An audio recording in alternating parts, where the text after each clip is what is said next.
Hey there, Mr. Reddit here. Welcome back to another episode of r/entitled Parent Stories. Our first story we'll be reading today, entitled Mom Thinks I'm Faking My Disorder to Get Attention. After that, entitled Dad Wants Me Fired for Caring About the Safety of His Son. And after that, Jerk Thinks It's Funny to Yank Out Our Mailboxes. My Dad Makes Him Pay. Now for every thumbs up this video gets, one Karen gets her head shaved. How dare you! So please smash that like button. And if you're new, subscribe and turn on notifications for new stories from Reddit every single day. Entitled Mom Thinks I'm Faking My Disorder to Get Attention. First of all, I'm diagnosed to autism and ADHD. To all who don't know what ADHD is, it's attention deficit hyperactivity disorder. So I am distracted very easily, get emotional very fast, and do moves or make sounds I actually didn't want to make. Just to clarify that. Onto the story. It happened a couple of years ago. I was like 15. My mom sent me to the grocery store to grab some things because she was a little busy at home with her work. She works online for a designer company. So I grabbed a bag and went on my way to the store. At this time, I sometimes flinch and move my left shoulder very fast. As I said, I can't control or stop it, but me and my family were used to it because I've had those things since I was 4 or so. On my way to the store, I walked past a playground I never set foot on because I just moved here a few months ago. The playground was empty except for a mother and her kid. This is where Entitled Mom comes in. To clarify, we've got Entitled Mom, we've got me, we've got the innocent kid. So I walked past the playground where the Entitled Mom and her poor kid were playing. Well, innocent kid was. She was standing a bit away from her phone. As soon as she saw me making my shoulder and head move, she looked terrified and walked straight up to me. Entitled Mom. Excuse me? Yeah, she was shouting, even though she was like 5 meters away from me. Me. Yeah, can I help you? At this point, I got super nervous because ADHD and talking to strangers is really difficult to me. I tried to seem as normal as possible, but if I'm nervous, the moves I make are always getting more intense, which wasn't really helpful in this situation. Entitled Mom. Hey you, stop making those scary moves. You are terrifying my baby. She's pointing towards her kid, who's not even noticing his mom is somewhere else. Me. What do you mean? I can't stop that. Stop lying. My poor baby doesn't want idiots, not the word she used, near him and his mom. The kid was like 5. And of course, you can stop doing that. That looks terrible. Me. Wait, I can explain that. I was really trying to keep my voice calm. I have this syndrome, so my body parts move on their own sometimes. It's called I said stop lying. You just do those creepy moves to get attention. Attention of who? We were the only ones here, but whatever. If you don't stop, I will make you stop on my own. Now I was really annoyed and upset with her, but I still tried to be nice and calm. Me. I'm really sorry, lady, but this is called ADHD, and there are indeed people out here who have this disorder. This is only human, and you can't just say, she interrupted me again. Who do you think you are? You can't talk like that to a grown adult. Are you even old enough to be left alone? I don't think I looked that young, but okay. And I'd say, who's leaving their kid alone back there, huh? Me. Of course, but she didn't even let me speak. Wait till your parents hear about this. You're harassing me and traumatizing my kid. My move went faster and more often because I became nervous. I walked a few steps away from her. And stop doing that. I bet you're on drugs. I will talk to your parents. Where do you live? You better tell me. I am an adult, and your parents surely told you to respect the adults. I tried to stay polite, but I couldn't hold it back. Me, screaming. No! I'm not going to tell you where I live, and stop being such a jerk. That's all BS. I'm old enough to know what I'm doing, so leave me the heck alone. She was really confused from me talking like that to her. What? She instantly came back to her role. How dare you talk like that to an adult? She used the excuse very often of being an adult. Now stop that. She steps forward and grabs my arm very tight so I couldn't move it. I was shocked for a second and tried to get out of her grip. That only made her hold on tighter with both hands, screaming at me for what a jerk I was. It really hurt me and made me feel very nervous. I didn't know what I was doing, but I think I did this out of instinct or reflex. I literally grabbed her face with my flat hand and pushed her head back. She let go of me and stumbled back. Before she could say anything, I kicked dirt on her. Sorry, lady, I didn't mean to do that. I just did it. And I ran home as fast as I could. She shouted, "I'm going to call the police. You will hear from me and my lawyer, you little jerk." Actually, I never heard from her again. She didn't follow me or call the police. I just have scars left on my arm from her nails, which make me remember this story. I didn't get the groceries this day and for the next few months. My mom didn't let me go near that playground for a few months. She didn't even have to do that. It wasn't my plan to go there anyways. The entitled mom wasn't seen there again, I don't think.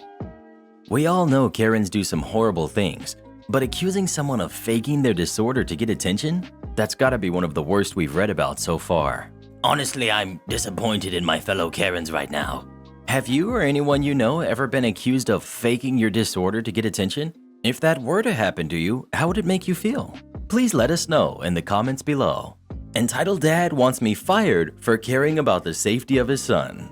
The cast. We've got me. We've got Entitled Dad. We've got Entitled Kid, who knows my boss. We'll call ADM, Assistant Duty Manager. My other boss, who we'll call DM, Duty Manager. And my coworker/boss, I'll explain the hierarchy in a minute, who we'll call Rice, because she always ate rice in the break room. So I'm a lifeguard at a leisure center, and pretty much everyone who works there except the DMs are in the 16 to 22 age bracket. At the time, I was 17, Rice was 18, and Assistant Duty Manager was 22. Duty Manager was in his 30s. I promise, this is important. Little bit of important info, because most of us are so young, it makes people feel like they're allowed to talk down to us and play the respect your elders, or listen to me because I'm older than you card. I had this more often than others, because at the age of 17, I looked 14. So to the actual story. Rice and I were on poolside, and there was a session on where we get out all the large floats out, large enough for an adult to starfish on them. During the summer, this happened every day at the same 1-hour slot. One of the main rules about this session, due to the danger of it, is no standing on floats. It's extremely hard to balance on them, so people always fall off and could land on another person or on the side of the pool, etc. This is also the most commonly broken rule. So Entitled Dad and Entitled Kid turn up and walk straight to the deep end. I'm in the high lifeguard chair and Rice is patrolling, so they're right next to/under me. Entitled Dad tells Entitled Kid to dive in. I overhear and tell them not to. Entitled Dad kicks up a fuss when something like this. Entitled Dad, "Go on, dive in." Me, "Sorry, there's no diving here." "Why not?" "Well, it's dangerous, and if not done correctly, he could seriously injure himself." "He's just a kid. Let him do what he wants. You're too young to do anything about it, and if he gets hurt, it's my responsibility." Me, "I'm sorry, I can't let that happen. And no, my job is to literally make sure everyone is kept safe, and if everyone is not, then it's my fault and my responsibility. If he dives in, that's your second warning." "Second? For heck's sake, we just got here." Me, "Your first was for being rude to me." I felt super cool for this bit. He scoffed and Entitled Kid dived in. I said to him, "That's two." About 10 minutes go by and they're using a large float and the kid starts trying to stand on it. I blow my whistle. Whenever one of us has to use the whistle, the whole pool turns and looks. This happened. Everyone turned except Entitled Kid and Entitled Dad. They obviously knew they were doing something wrong. I blew again, same thing happens. But by this point, the kid has stood up again and is now facing me. So I just looked at him and said loudly but calmly, "Don't stand on the floats." Normally, the third time we have to talk to someone, we kick them out. But I felt that would be a little harsh, so I decided that if I had to talk to them one more time, I'd kick them out. And that came faster than I thought. Entitled Kid starts crying. Entitled Dad death stares at me for like 5 minutes before he gets out and approaches me. "How dare you shout at my son like that? He's just a kid. You should be fired. You need to rethink your life. You're shouting at a 7-year-old. I look over at Rice, who's laughing her butt off, making it harder for me to try not to laugh. Entitled Dad, "I'm gonna go complain to your boss. I'm a loyal customer here. I can get you fired. I cut him off. Me, How dare you break the rules that it's my job to enforce and be so rude to me when I'm just looking out for your kid's safety? If we let him do whatever he wants, then he'd be on a stretcher in an ambulance by now. I've had enough of your crap. Please go get changed and leave the building. I'll get you fired. Who's your boss? So since I have the pick between ADM, DM, and Rice, I know full well which option is gonna annoy him the most, so I direct him to Rice. Entitled Dad. Aren't there any adults here? Walks over to Rice. Who's your boss? Rice directs him to Assistant Duty Manager, who's still too young for him to treat with respect, so she gets Duty Manager to deal with him. Entitled Dad gives him some long speech about how I was so rude and aggressive towards him and threatened him and he wants me fired, and if I'm not fired, he won't come back again. Duty Manager agrees just to get rid of him. They were still talking by the time Rice and I were off poolside. Duty Manager came into the staff room where Assistant Duty Manager, Rice, and I were all waiting. Duty Manager. Never wanted to punch a jerk so much in my life. We all still laugh about it to this day. Speaking of pools, summer is almost here. How many of you are planning on hanging out at the pool? Oh, I love the pool. My favorite part is that I can go to the bathroom in it without getting out. Jerk thinks it's funny to yank out mailboxes. My dad makes him pay. Disclaimer, this happened a long time ago, but still makes me giggle to this day. So way back in the day, mid-90s or so, my family lived in a log cabin on 10 acres of land in a rural area 10 minutes or so out of town. It wasn't totally the sticks, but you could definitely hear banjo music in the background sometimes. At the end of our nearly 1/4 mile long driveway was one of those roads that was also technically a state highway. In the AM, I'd trudge down to wait for the bus. When I got home, I'd grab the mail and carry it back. Until one Monday morning when I went out and noticed the mailbox was gone. On closer inspection, looked like it had been ripped out of the ground. Dad was obviously not pleased. He went to talk with the county sheriff, who happened to live a mile down the road. Turns out it had been happening up and down the road for months. Someone was tossing a chain over mailboxes and yanking them out with their vehicle. He suspected a guy down the road with his great big lifted 4-wheel drive truck, but couldn't prove anything. Usually happened on Saturday and Sunday nights, with people finding out in the morning. Also seems the nicer the mailbox, the bigger a target, and many had been hit multiple times. People had tried digging deeper, using more durable wood, etc. This guy just took it as a challenge and ripped them out again. Soft, sandy ground, and his truck was a monster. Well, Dad said, challenge accepted. A bit about my father. He's a steelworker with an engineering background and graduate degree. Built like a bear with forearms the size of legs. Most people looking at him would never think this monster of a man is also so brilliant, but he is.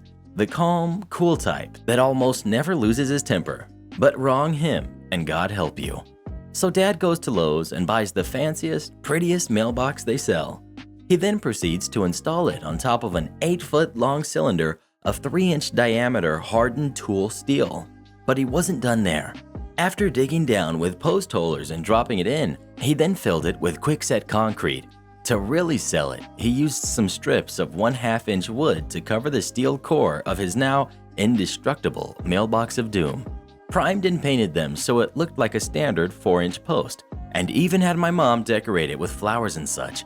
He wanted it to be as tempting of a target as possible. Didn't even take a week.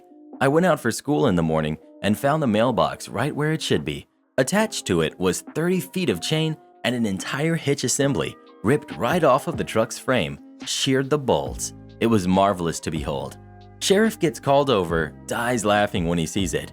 He went to the house of the guy that was suspected and sure enough verified the damage to his truck matched. Fun fact, messing with a mailbox is a federal crime, as in you go to federal prison, not those cushy state places. Dad was unofficially rewarded by the sheriff's department with a few cases of beer and some venison. And after that, every deputy in town would flash him a thumbs up whenever they saw him. Well, it sounds like that guy had to learn his lesson the hard way. Honestly, it was silly of him to use the truck. He should have just used a baseball bat to swing at it while driving by. That's how my son does it anyway. No, you can't open that without buying it. I've mentioned before that I worked at a toy store. I specifically worked in electronics for selling video games, systems, and whatnot. A popular item at the time was the new Nintendo DSi XL. One day, I had an elderly customer and who I presumed was his wife and daughter in tow. They approached my counter. My guess is that his daughter had a kid and was trying to help him purchase a present from Grandpa. Him. "Let me see one of those things." Points at the DSi XL. Me. "Oh, sure thing." I opened the glass cabinet and handed him the box. We had a lot of rules when letting people see electronics to ensure theft and tampering wasn't an issue, mostly for when taking stuff out of the case. We were to let them only see one item from the case at a time, even if it was a group, and watch them while they handled it, asking other customers to wait until we were done serving the customer we were with. Note, I did have someone immediately take off running out of the store the second I handed them one before, so I watched customers like a hawk after that. The man turned the box over in his hands twice and then immediately proceeded to try to take the tape off to open it. Me, quickly. "Sir, you can't open that here. You have to purchase it if you want to open it." Him, angrily and loudly. "Well, why not?" Me, "We don't sell items in the store that have been opened before. It's to ensure that the item hasn't been tampered with. Even when something is returned, it doesn't go back on our shelves, it goes back to the manufacturer. So if you open it, I can't sell it, even if you'd wanted to buy it, because then it will have already been opened." Him, "Well, how do I know there's not a bunch of crap in the box?" Me, "There's not. If there somehow is, you can return it after you've bought it.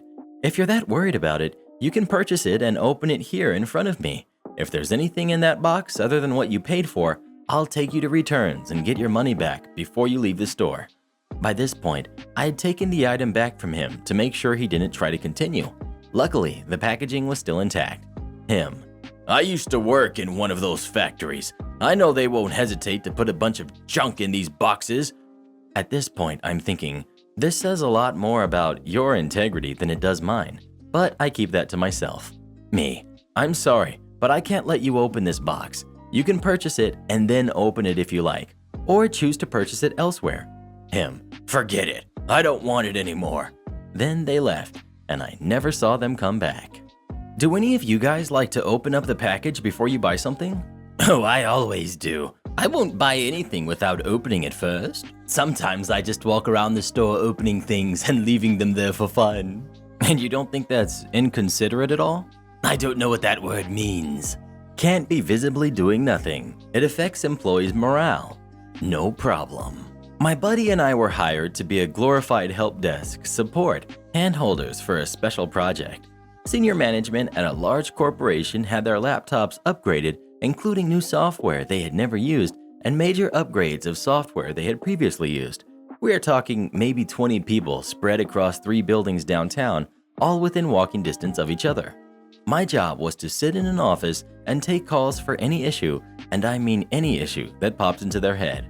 The only thing more entitled than senior management are their admin people. My buddy's job was to actually go to their desk and hold their hand with whatever issue they had. Oh, and read the manual was not part of the support plan. He was great at it. After the first couple of weeks, things settled down and we received very few calls. So my buddy was sitting at some desk doing nothing. After a few days, one of the admin assistants complained that he was doing nothing, bad influence on those around him. We asked for a different desk, but none was to be found. He tried looking busy, writing up documentation.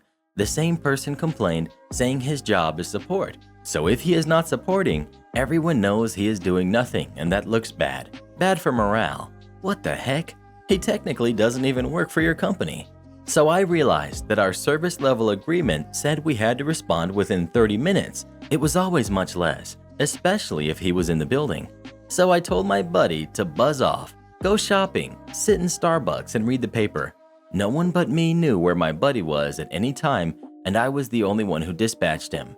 So I said to my buddy, do whatever you want, as long as you drop what you're doing and be at the person's desk within 30 minutes. And if they called for help, occasionally they would ask how long it would take. I would say, our SLA is 30 minutes. He will be there before then. And sometimes they would say, isn't he in the building? And whatever building the person was calling from, I would say he is in the other building furthest from them. And they would never check with anyone at the other building. They really had no way of knowing where he was, only I did. That was my job. So my buddy went to the movies, went clothes and shoe shopping, sat in the park, etc. The busybody admin assistant called about a problem one day and said, "I never see him at his desk anymore. Where is he?" I said, "He is much busier now. His morale, and I'm sure your staff's morale, must be much better now." No one ever found out about our malicious compliance. The managers he helped loved him and wanted him to stay on. He said no until they tripled what he was making. About a year later, he was made a manager, and about 6 months after that, he had that admin assistant fired. The morale really improved around there after that. I know the rules better than you. I'm calling my lawyer. So, I am a director of a daycare. I've been the director for the last 8 years. This week, I've been dealing with an entitled mom who thinks she knows how to do my job better than I do. Her first problem was that we require all kids to be fully vaccinated, and she didn't want to vaccinate hers. I told her she could find care somewhere else. She complained that I was violating her personal beliefs and breaking the law. No, I'm not. We have the right to turn away personal exemption cases. She decided she would vaccinate, but only because I was forcing her to. Her second problem was that she didn't want to do the legwork to get tuition assistance from the state. She wants me to email DWS all her info and her kid's start date. I told her we don't do it that way. She needs to contact DWS to tell them her kid is attending, and then they will contact us to verify. She has yet to call them, but calls me every day, wondering why I haven't emailed DWS yet. Every day I tell her she needs to contact them. She gets mad and says that it's my job to email them. We've had this conversation every day this week. Her third problem just started last night. She now believes that she is making too much money to qualify for tuition assistance and wants her non-refundable registration fee refunded. I told her it's not refundable. She told me that I have to return it because her daughter might not be starting since I didn't do my job and contact the state. I reminded her it's her responsibility, and the contract she signed states the fee is not refundable. She told me I was reading the contract wrong. She said she will be talking to her lawyer about me breaking company rules and that I'm just picking on her because of her vaccination beliefs. I told her to be my guest and I would be happy to talk to her lawyer about everything. She then told me we weren't good enough to take care of her angel and hung up on me. I'm glad I only had to deal with her for a week, but even a week was far too much. Edit to add. Her kid never actually attended because she never called DWS and got tuition assistance sent over to us. You know, Karen, your lawyer must really love you. You've always got new jobs for him. Actually, I get the sense he doesn't like me and thinks I'm a complete idiot. Well, gee, I wonder what could cause him to think something like that. Cheeseburgers can be very confusing. I work at a very large franchise fast food restaurant, and while most customers have no problem with their order, we get the occasional one that is baffled by the simplest of things. Take this one woman who wanted a hamburger. What she actually ordered was a cheeseburger, no cheese. I don't know how things are at other burger selling joints, but literally the only difference between a cheeseburger and a hamburger where I work is the cheese. Otherwise, they're identical. They have the exact same ingredients, so I put through a hamburger. If I put through a cheeseburger, no cheese, the kitchen would think I've lost it, and it doesn't or shouldn't make any difference to the customer. So her hamburger comes out and a wrapper that says hamburger. She takes it, pauses, and then turns back to me. Lady. Sorry, but I ordered a cheeseburger, no cheese. Me. Yes, sorry. A cheeseburger with no cheese is exactly the same as a hamburger, so I just put it through a hamburger. I ordered a cheeseburger though, and the wrapper says hamburger. Me. It's exactly the same though. The only difference between a cheeseburger and a hamburger is the cheese. Lady. But this is not what I ordered. Me. You wanted a cheeseburger, correct? Yes. But without the cheese, correct? Yes. Me, trying to be as polite as possible. Then that's what this is. A cheeseburger without the cheese is a hamburger. There is literally no difference. Lady. But I didn't order a hamburger. I ordered a cheeseburger, no cheese. Now I'm smiling through gritted teeth and have resigned myself to her stupidity. Me. 1 second and I'll just go change that for you. I literally went into the kitchen and got them to put the hamburger into a wrapper that said cheeseburger and whack a label on that said no cheese. Lady. Thank you very much, dear. and she took the hamburger disguised as a cheeseburger, no cheese, and went on her merry way. Now, anytime a customer wants a cheeseburger, no cheese, we have to explain to them why the label says something else. Most of them get it, but give us really weird looks, as if we're stupid, or maybe they think we think they're stupid. Speaking of cheeseburgers, what's your favorite place to get cheeseburgers from? Please let me know in the comments below. I'd have to say mine is McDonald's. Too bad they can never get your order right. Fortunately, all it takes is one call to the manager to get them fired. Hey Karen, can you take a break from being evil and welcome our newest channel members?